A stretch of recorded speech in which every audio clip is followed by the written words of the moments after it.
Filosofía en la Ciudad de México y en Chilpancingo. Fue jefe de la materia Filosofía y subdirector académico del plantel 13 del Colegio de Bachiller de Xochimilco. Ha participado en diversos proyectos culturales a lo largo de la trayectoria laboral: Programa Cultural para Jóvenes IMER, Programa Culturales Fronteras IMER, jefe de Departamento de Ética y Desarrollo, Universidad Americana de Acapulco, Espacio Cultural de San Lázaro, Cámara de Diputados. Escribe actualmente poesía y cuento en el blog Cruzar la Noche en WordPress. Crónicas de la Esperanza, Besos al Vacío es su ópera prima, que está pensada para ser una trilogía. Y nos hace el honor y el favor Juan Jaime Báez Ricardes, muchísimas gracias, para presentar esta novela el día de hoy. Y es licenciado en Derecho por la Universidad Nacional Autónoma de México. Cursó su maestría en Política y Gobierno de América Latina en la Universidad de Essex, en el Reino Unido, y las especialidades de Derecho Inmobiliario, Derecho Inmobiliario del Instituto Tecnológico Autónomo de México. Ha trabajado en empresas, en despachos, abogado, pero el gusto por la lectura lo desarrolló a través del ejemplo de su padre, quien durante más de 40 años se desempeñó como servidor público y quien tiene profundo afecto por ese hábito. Todas las sobremesas de la familia transcurren en pláticas en relación con la vida política del país y pasajes o comentarios respecto al libro que se ha leído, en los que se ha leído. Lo que lo ha motivado a participar en la elaboración del libro web de la prestigiada editorial Arquine, primera edición 2017, y ser autor del libro web 2, también de Arquine, primera edición 2025. Muchísimas gracias, Juan Carlos, por permitirnos compartir en la novela, y también al maestro Juan Jaime Báez Ricardes para que nos platique y que nos comparta sus reflexiones acerca de la novela. Tiene usted la palabra, maestro. Muchas gracias. Buenas tardes a todos. Bueno, pues, lo primero se preguntarán qué hace este tipo que se dedica a otras cosas presentando un libro de Juan Carlos. Pues ahí estoy aquí porque me une una amistad con Juan Carlos de más de 35 años, ¿no?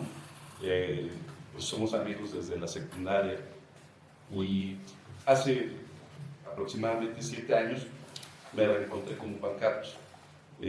Cuando lo vi, él estaba en una crisis de seguridad en sí mismo, y yo lo traté de motivar para que pudiera superar esa crisis haciendo lo que mejor sabe hacer, que es escribir, ¿no? Que nos compartiera un poco todo lo que ha leído. Como todos, muchos de los que están aquí se lo recordarán, en la secundaria cargaba con 3 o 4 libros y tenía la habilidad de leerlos todos al mismo tiempo, cosa que yo aún no puedo desarrollar, aún cuando me gusta la lectura, ¿no?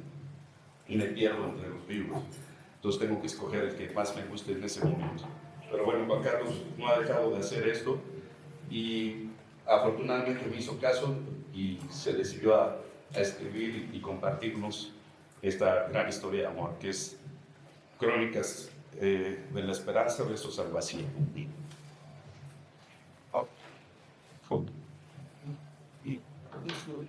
Juan Carlos me compartió en ese entonces que había escrito varias historias que quería entrelazar, pero que no había logrado entrelazar, y que sería un gran sueño para él publicar ese libro. Es así como hace 7 años me encuentro yo con este primer bosquejo del libro, y platicando con Juan Carlos, pues como les señalé, mi único propósito fue motivarlo a que terminara de escribirlo y que lo publicáramos de alguna manera lo más pronto posible. Y se logró. Esa es la razón por la cual todos estamos aquí, ¿no? Para celebrar que finalmente es una realidad este libro. Juan Carlos logra, a través del manejo de situaciones cotidianas en la vida de los capitalinos, captar nuestra atención, nos proyecta e identifica con personajes de las diversas historias que se narran en el libro. Y y que nos sumergimos en los distintos escenarios de la Ciudad de México de los años 90, donde se desarrolla esta historia de amor. Me llama la atención cómo situaciones tan comunes como la corrupción, la falta de educación, gandallismo y otras características de nuestra sociedad que vivimos intensamente en los años 90 en esta ciudad se tratan en el libro, ya que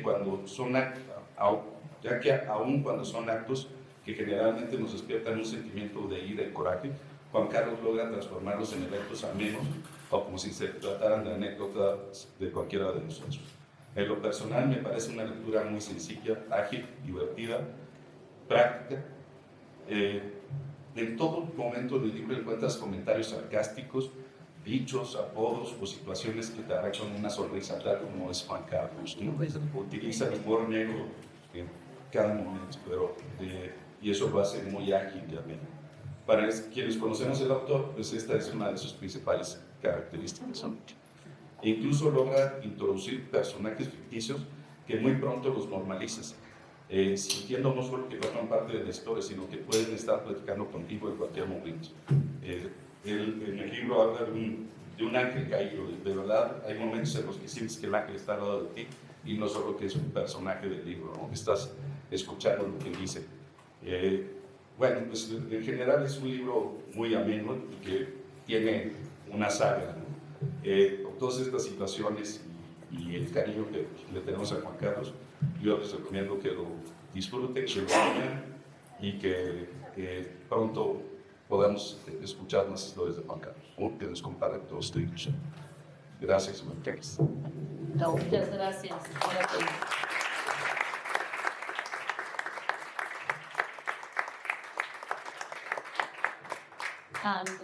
No quiere hablar porque es su tío, pero yo quiero aprovechar la presencia de Gerardo Estrada, que ávidamente leyó la novela, la ha comentado con Angüentino. Gerardo, la pica, a mí no me puedo perder con esos comentarios de Gerardo sobre la novela.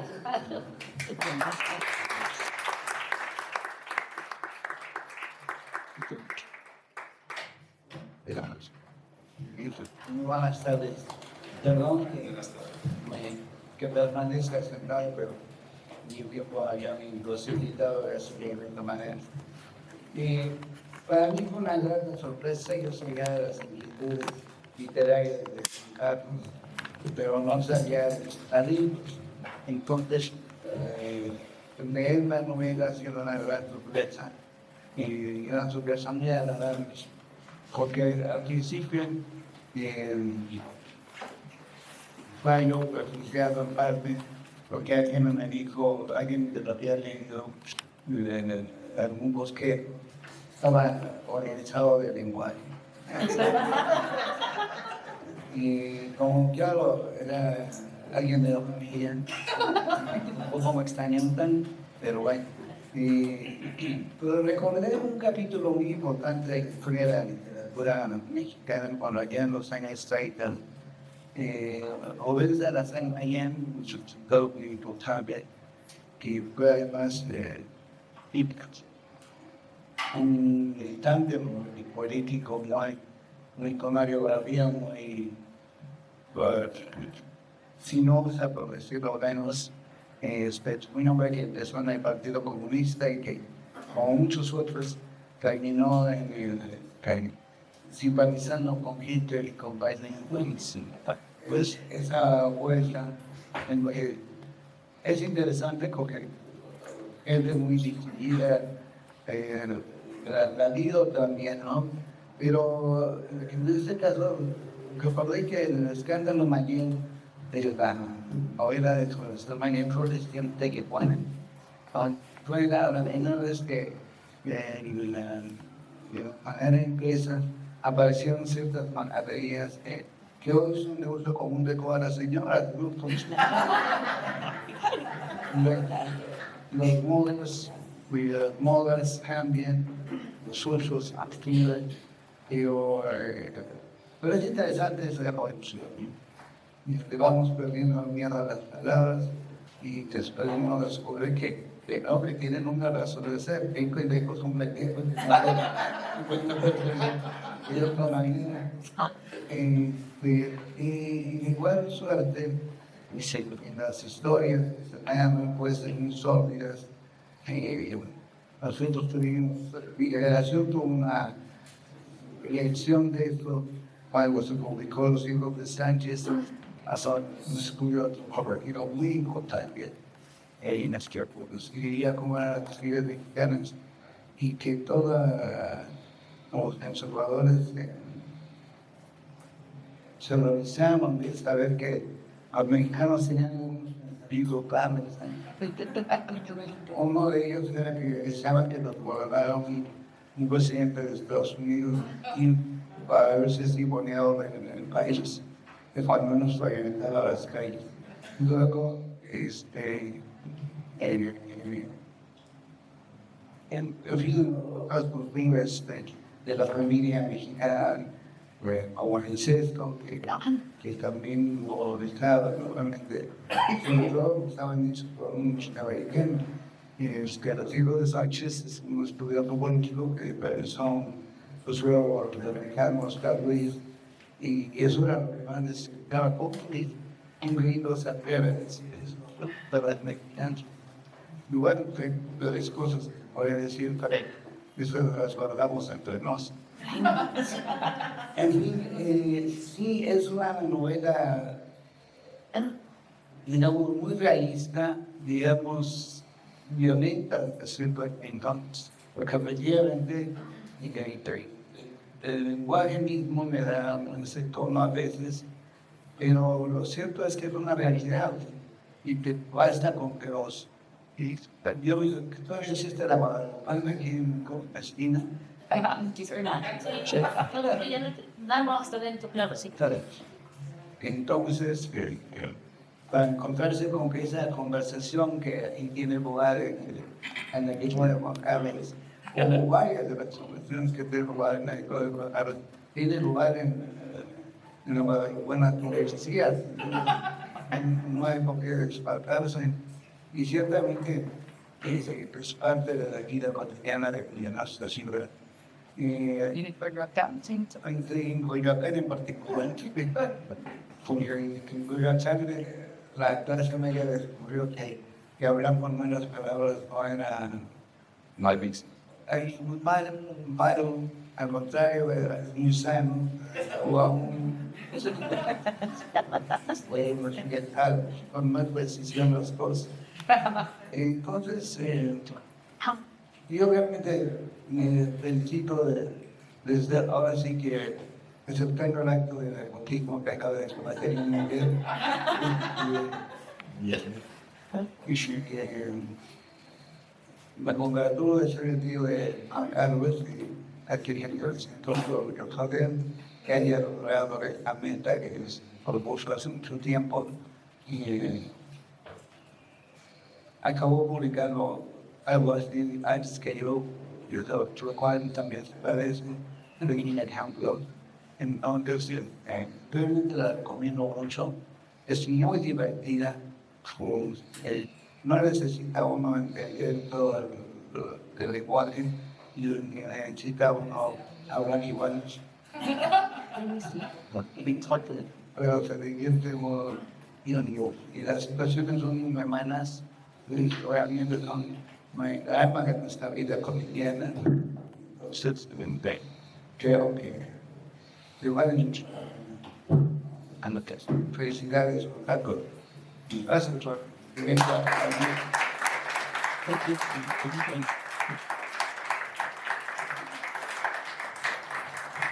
Así que además de leer esta maravillosa novela, vamos a tener que leer el Hijos de Sánchez. Ya tenemos tarea, también las revistas de la mañana, para salir enriquecido a Flor. Yo me gustaría que Jorge Mier nos platicara cómo se inspiró para hacer esta portada, que realmente a mí me parece, digamos, es una guarrista, hiperrealista, pero al mismo tiempo muy poética. Para combinar el hiperrealismo y la poesía de una obra de arte es muy importante. Me sorprendió mucho al verla. Y lo que no me sorprende, la verdad, es el talento de los mexicanos. Pues México es una potencia internacional en todas las artes. Y aquí mismo, te he puesto que tengo la fortuna de tener, que es ver la creación artística todos los días, que vienen los artistas a mostrar sus obras de arte, su música, su teatro.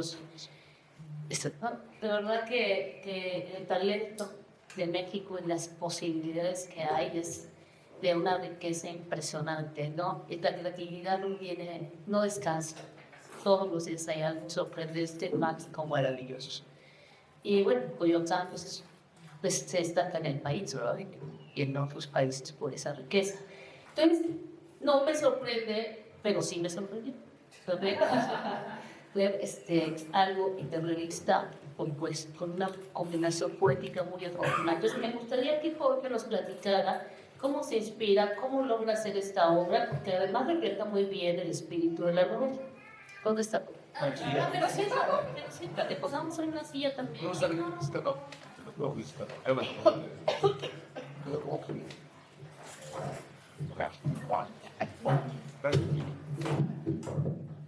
Pues no fue fácil para decidir qué iba a poner en la portada. En principio pensé en una fotografía, cantinas, cervezas. Es el tema principal. No, lo difícil pasó sobre todo escoger los personajes. Hay muchos personajes en toda la novela y todos llevan algo importante a la historia. Entonces era muy difícil de escoger a qué personajes poner, pero finalmente desde la novia, los amigos, las personas que conviven en la cantina de la esperanza, los microbuseros, son muy especiales de esta novela, hasta las guerrilleras que participan. Entonces sí, fue difícil escoger qué quería poner en la portada y que la representara más que nada la obra. Como les digo, en un principio pensé en usar fotografías, pero es que no, la fantasía que traía en la novela no se reflejaría para nada. Hasta que traté de poner en un inicio un ángel tomando una cerveza, pero no se ve muy vacío. Entonces, que mejor que un ángel sirviendo de la cerveza aquí. De barbatas tras la barra de la cantina. Y ya pues lo demás fue saliendo poco a poco para ir dibujando y ya saliendo con cómo quedaría la imagen de la portada. Pero digamos, ¿lo hiciste digitalmente y después lo hiciste en óleo? Una parte es dibujada a mano. Por ejemplo, el ángel sí es completamente dibujado a mano. Todo lo que es el fondo es digital. Todo lo fondo de la cantina. Los dos personajes del frente también son dibujados a mano. Y además la ambientación de la cantina es la que se hizo digitalmente. Está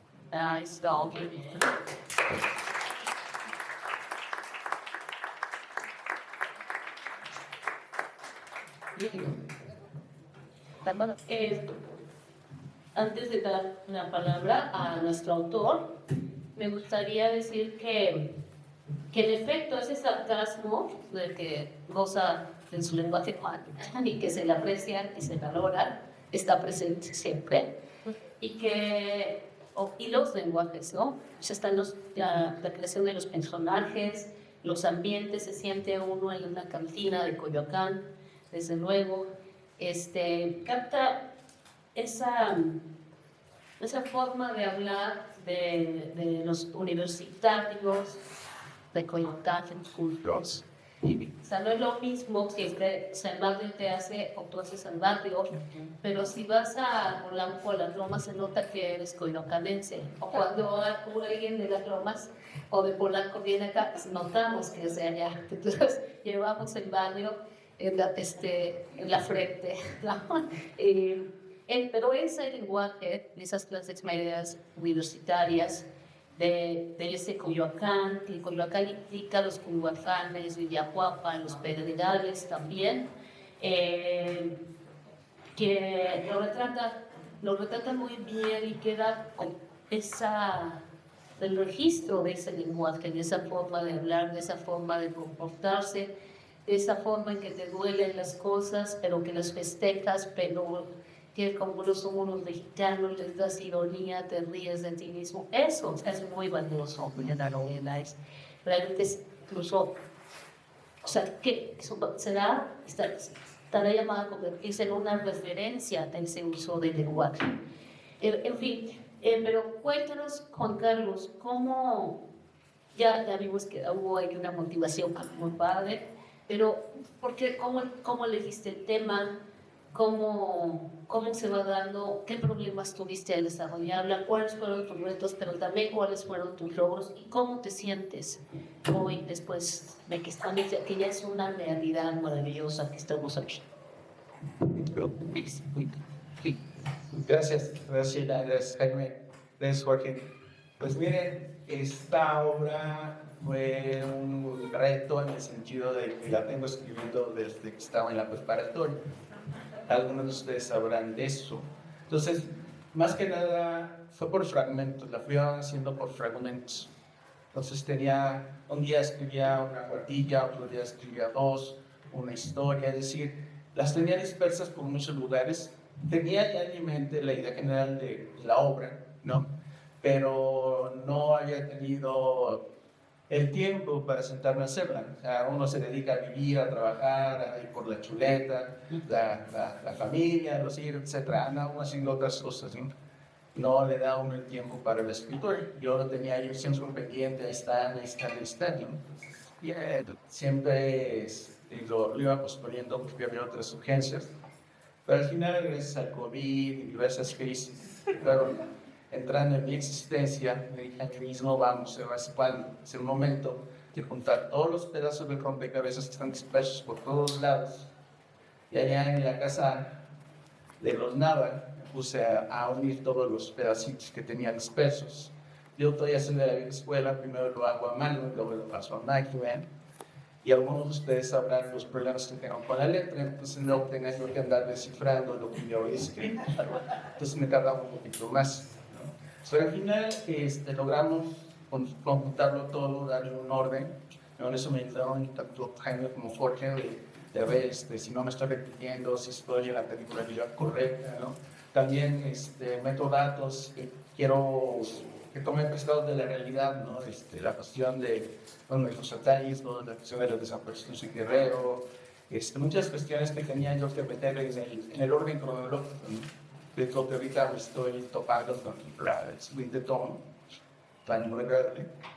Y los personajes los tenía ya en mi mente y sus personalidades. Alguna vez me preguntó, bueno, hace poco Jaime, ¿en quién estaban basados? ¿No? Mario y Daniel. Y pues son las dos partes de mi persona. Ella, una en la que cree en el amor, que fue posible, que adelante, el héroe, ¿no?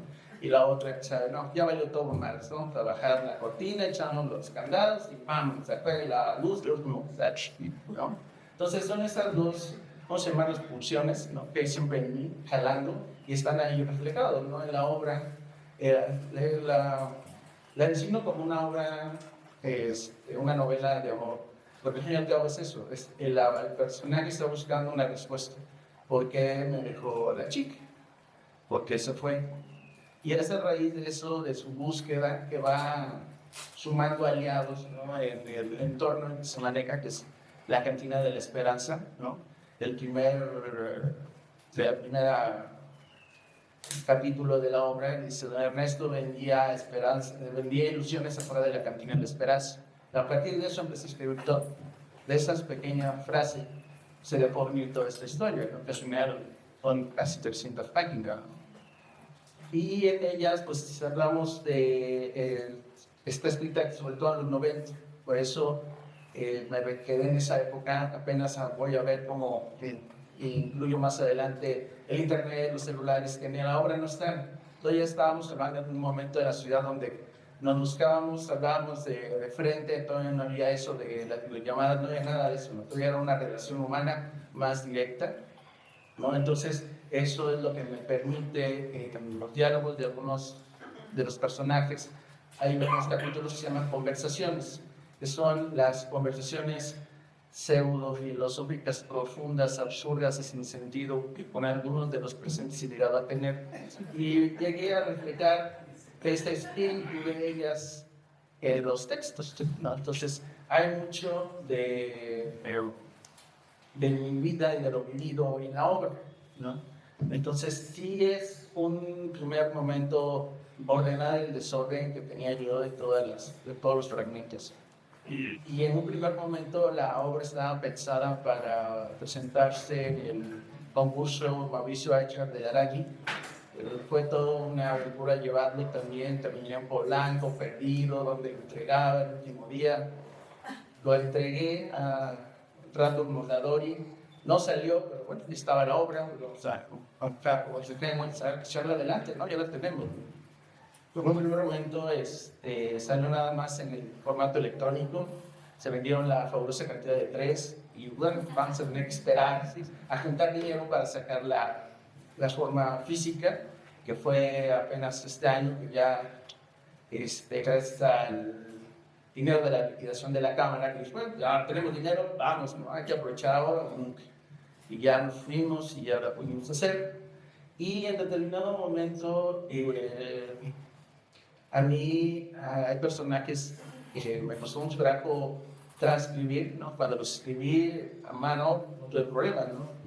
Pero, por ejemplo, cuando transcribí lo que son los personajes de Benito y del 5000, ¿no? Los niños de la calle, cuando lo escribí, lloré, ¿no? Porque dije, no, creo que me manché con ellos, ¿no? Como les fue, ¿no? Porque sufrieron mucho, porque esperaron mucho, porque abusaron de ellos, y no, sí, el próximo me pasé, ¿no?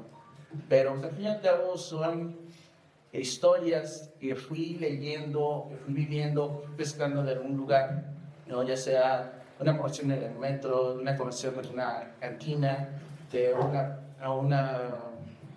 revista, en un periódico, de un libro, ¿no? Que fui recopilando y dije, bueno, esto me sirve, y lo voy guardando, y luego lo desarrollo. Tengo la mala costumbre de que cuando intento dormir estoy pensando en lo que voy a hacer, pues hay días que no duermo porque estoy imaginando la historia, me tengo que parar de madrugada a escribirla, o poner el sitio del inicio para la mañana despertar y continuarla, ¿no? O sea, eso sí, muy angustioso, porque no siempre funciona, ¿no? A veces tardo 2, 3 días y no escribo nada, ¿no? Pero de repente hay una madrugada que vamos, ¿no? Nada de que te duermes, ¿no? Ya agarra la idea y vamos, hay que desarrollarla. Entonces, yo creo que el principal reto que tuve es encontrarle el tiempo para ordenarla, ¿no? Hay partes que se quedaron fuera de esta obra porque ya era demasiado, ¿no? Jaime, cuando lo estábamos haciendo, me decía, no, es que hay que quitarle unas cosas porque se pierde el hilo de la historia. Digo, no, es que tiene que ir porque pues, que sí son parte de la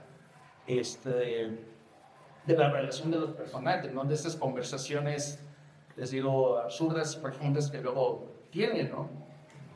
Y que son parte de quiénes son ellos, ¿no? De qué son sus angustias, cuáles son sus preocupaciones, ¿no? Y pues, más que nada, es una obra divertida, a pesar de que sí se abordan temas como el doctor Estrada, menos sólidos, sí, pero pues hay que buscar la manera de voltearla, ¿no? O sea, hacerlos más accesibles, y eso es lo que creo haber logrado, una historia accesible para todos. No me quise clavar, como hicieron en la facultad, de la grandilocuencia del lenguaje, no me sirve para nada. La realidad hay que abordarla sencilla, duro y a la cabeza. ¿Para qué nos la complicamos, no? Ya bastante complicada es. Y sí, conciencia filosófica, lo que porque no soy más riguroso, pero bueno, esa es nuestra forma de hablar, nuestra forma de vivir, nuestra forma de expresar. Entonces, ahora sí que es la invitación a que conozcan la obra, a que conozcan a los personajes y que se reconozcan en ellos, ¿no? Que se reconozcan en esas cotidianidades, en esas amistades que en determinado momento todos llegamos a tener. Y la cantina en sí no existe como tal, es un poquito que tomé de la Puerta del Sol, que es Coyoacán, de la Camelia, donde de ahí nos han sacado. Pero bueno, esas son las historias que no tengo por qué contar ahorita, ¿verdad? Entonces, pues, les agradezco mucho que están aquí, que les agradezco mucho que hay interés, y pues de mi parte es invitarlos a que se acerquen a la novela, que se acerquen a los blogs que tengo ahí en la mesita donde están en la venta de libros, hay unos sobrecitos. Hay unos sobrecitos, hay poemas adentro de los blogs donde escribo. Eso me repito, no se preocupen, me lo se corre. Y ahí está la dirección para que puedan entrar. ¿Sí? Entonces, esto es, no sé qué hay alguna otra cuestión que quieran saber, pero ahí va.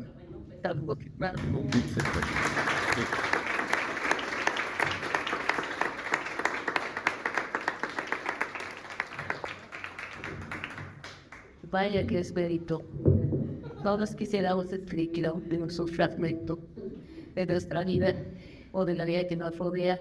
Quisiera alguien tener alguna pregunta para el escritor, por favor. Que les platique cómo eran esas charlas donde hoy todavía se puede estar afuera del celular con una cantina. Es decir, pocos lugares donde puedes estar al lado de la tecnología. Esas cantinas existen en Coyoacán. Por favor, y te van a Pues es propiamente así se una pregunta, ¿no? Porque lo que yo pensaba, me parece que era un libro autobiográfico, lo contestó cuando dijo que tenían los dos premios para pensar o tener. Más que nada quisiera yo decir que me siento muy orgullosa de conocerlo desde la preparatoria y aunque hace muchísimo tiempo que no nos vemos, yo soy testigo de que cuando íbamos en la prepa me iba a su casa y me enseñaba los libros de poesía, de todo lo que escribía, siempre han sido entonces estoy muy orgullosa y me haya sacado.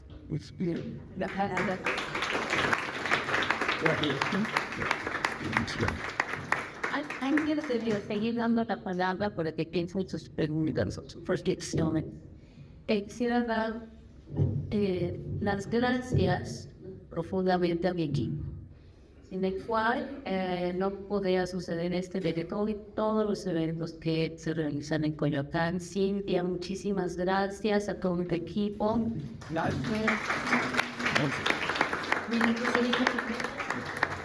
Me digo aquí no era complicado, pero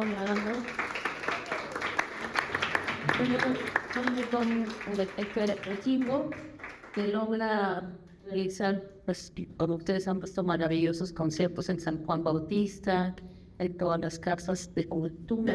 No soy política, pero es un alcalde divino, maravilloso, que siempre nos apoya y encanta estos temas y nos apoya muchísimo.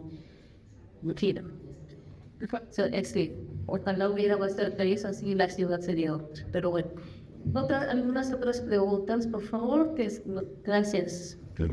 Nos ayudan a pasar mi. Pero me parece que, bueno, has hecho antes de una manera obvio, literal, en la novela. La pregunta concreta no es demasiado compleja como filósofo. Perfecto. ¿Cómo va relacionando la novela literaria con la parte filosófica? Porque esto se me hace bastante complicado.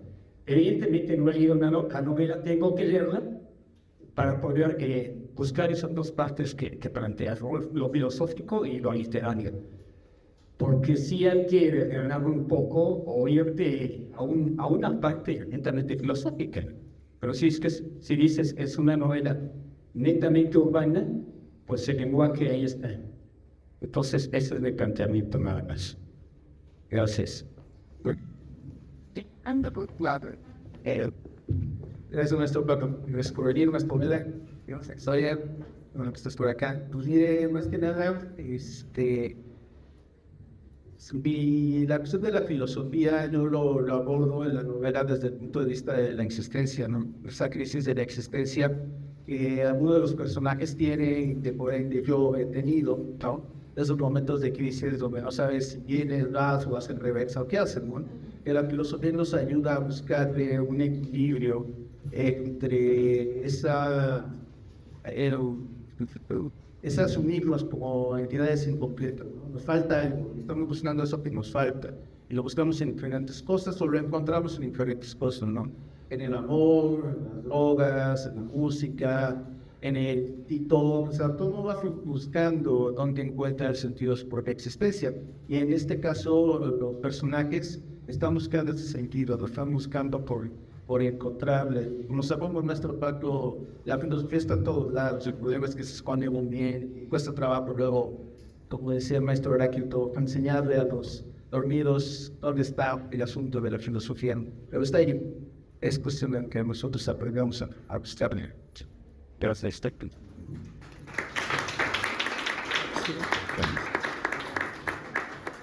Dice, cambiar, yo la traigo de la luna.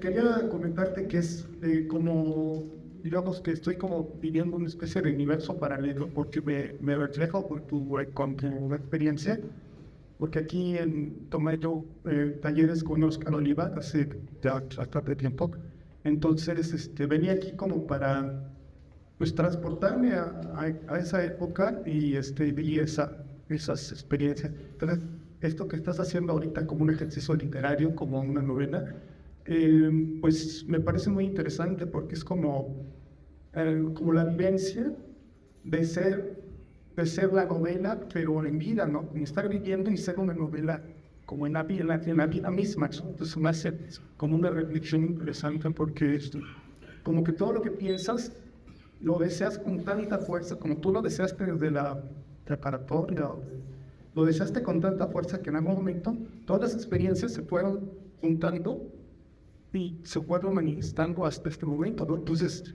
yo soy parte como de esa experiencia tuya, o mía, quizá, de estar viviendo estas experiencias donde tengo un momento en el que voy a hacer algo, o ya lo hice, y seguramente está. Entonces se me hace, no sé si esto entra en filosofía, pero a mí me parece que sí, y te felicito por eso, ¿no? Porque se me hace como, no sé, plantear entre ser terco y ser tenaz, ¿no? Entonces creo que lo que te define es la tenacidad, eso digo.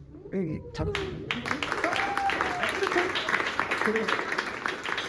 está bien. ¿Quién está ahí? Lo voy integrando, pero básicamente lo que yo lo contestan y me muevo, lo que escucho, lo que veo, digo, esto va a servir en algún momento. Por eso la siguiente paso de esta trilogía de Crónicas de la Esperanza, me voy a Acapulco a contar la historia. En Acapulco, porque también ahí estuve 9 años. Entonces, ahí también encontré muchas historias que valen la pena que sean escuchadas, que sean conocidas, que sean contadas, ¿no? En este caso, me voy a abocar a hacerlo, ¿no? De tratar de describir que atrás de todo ese bonito escenario que es Acapulco, hay otro Acapulco, ¿no? El Acapulco de los que viven allí. Porque una cosa es llegar a Acapulco, llego de fin de semana, voy a la playa, voy a Caleta, a la disco, cuando todavía existían, ahorita que se cayeron todas. Pero bueno, había algo, ¿no? El Acapulco de fin de semana, de vacaciones. Pero yo vivía en Acapulco de vivir allá, de trabajar allá. Y es diferente, ¿no? Es diferente, y los que voy a contar en el siguiente libro es eso que me tocó vivir, esos inicios de la violencia en Acapulco, ese apogeo de la prostitución infantil que llegué a toparme en la ciudad de Acapulco. O sea, muchas situaciones que podríamos decir, a pesar de la solidez de la Ciudad de México, allá, rascándolo un poquito, encontraba más cosas, ¿no? O sea, yo no he vivido una balacera aquí en México hasta que me fui a vivir allá. Me tocaron 3, ¿no? Entonces, todo eso quiero hablar, de eso va a ser la siguiente obra. Bueno,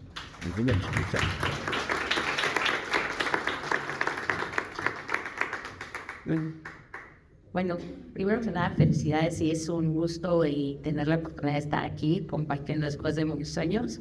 Y me invitas a leer el libro, sí, ya mañana, ¿sabes? Y bueno, tú comentas que los dos personajes te identifican tanto en uno como en otro.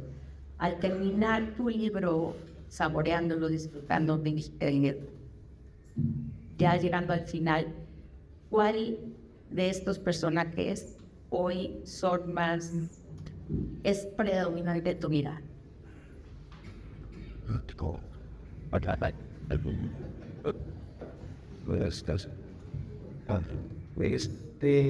Pues mira, querida Melissa, ¿cómo te explico? Efectivamente, no me puedo definir como uno de ellos, porque ambas son partes de mí, ¿no? Sigo teniendo ese impulso a mandar toda la goma, pero sigo teniendo ese impulso a seguir adelante, ¿no? Quiero volver a ver a mis hijas, aunque me pique los ojos como la grande, pero quiero verla, ¿no? Entonces, tengo cosas que hacer, tengo cosas que contar.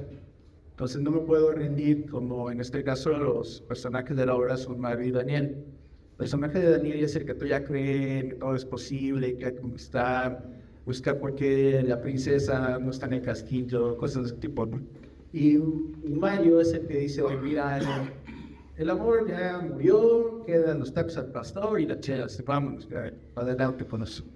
¿No? Entonces, yo todavía sigo siendo esos dos personajes, yo sigo teniendo esas pulsiones hacia un lado y hacia el otro, y pues seguiré escribiendo porque tengo que contar dos historias de ellos. Entonces, no puedo decir, la partida de aquí Daniel y la partida de aquí Mike, y sigo siendo porque pues, sí hay momentos difíciles todavía. Perdón, quiero comentar muy rápido. Es en relación al comentario que hizo Melissa. Hace unos días me preguntaban a contarlo algo muy parecido a lo que acabas de preguntar. Y como bien lo respondió ahora, sigue siendo los dos. Pero lo que yo quiero comentar es que también el personaje que se deprime o que está en crisis tiene un lado muy bueno. Y él me decía que es cuando él puede escribir. Cuando está en crisis es cuando está inspirado de escribir. Entonces, queremos tanto a Daniel como a Mike.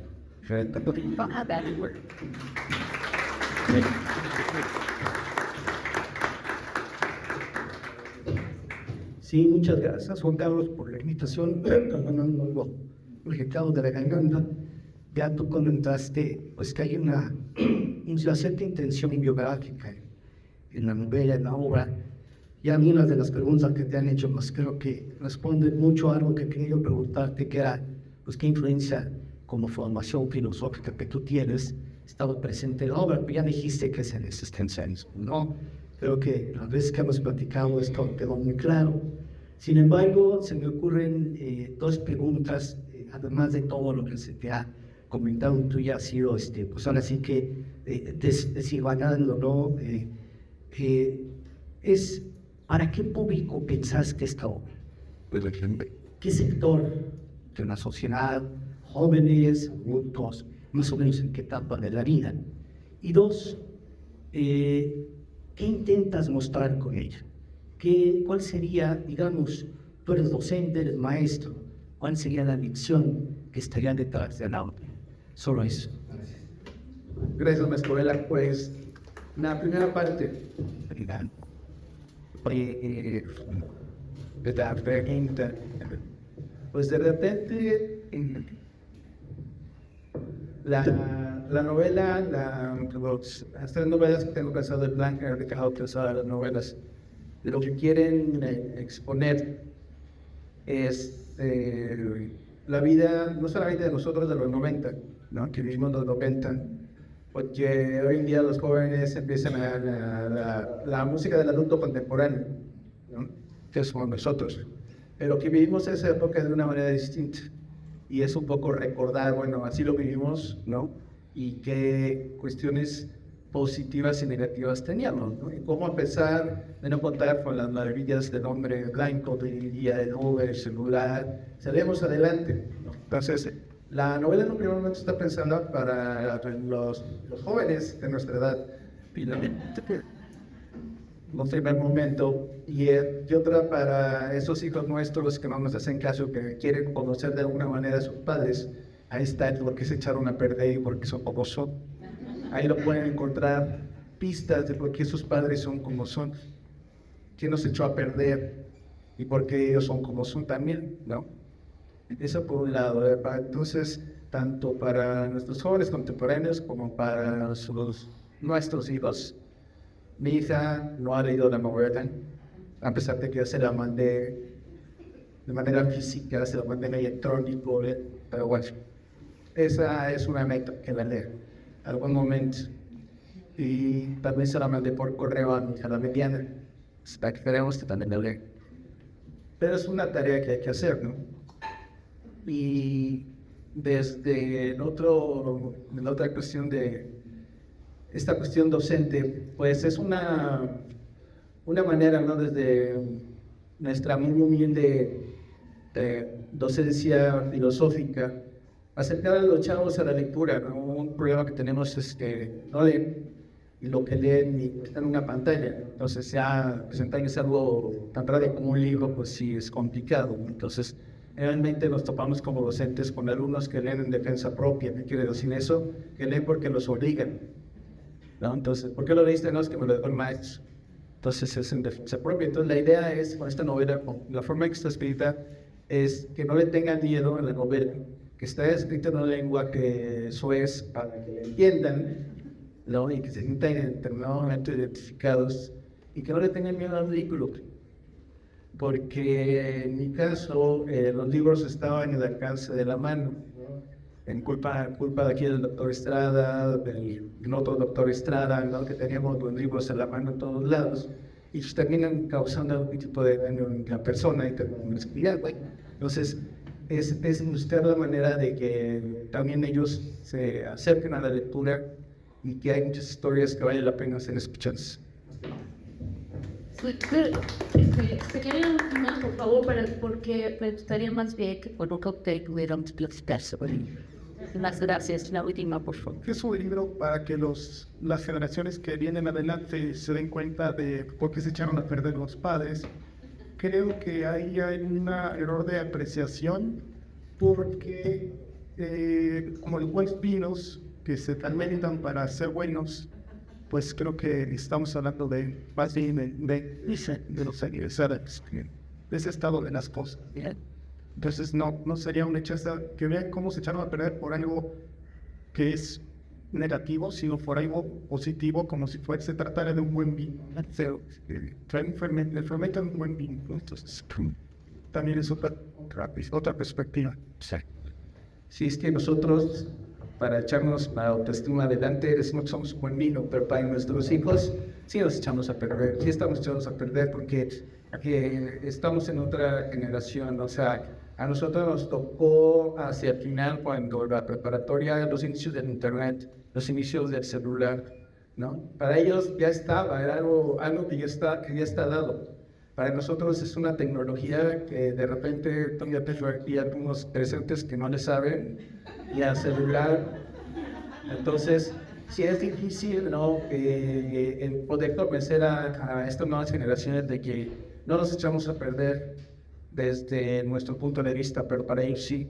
Entonces, la idea de la novela es demostrarles, a ver, ¿quieres saber por qué soy como soy? Aquí hay una visión, un vistazo. Esto es lo que yo vivía, esto es lo que a mí me pasaba, ¿no? Y es una manera de entender y puedan llegar a apreciar ese buen vino que son. Pues exactamente, del vino hablamos, vamos a presentamos un vinito y unos canapés. Muchísimas gracias por tu participación, gracias por la actividad.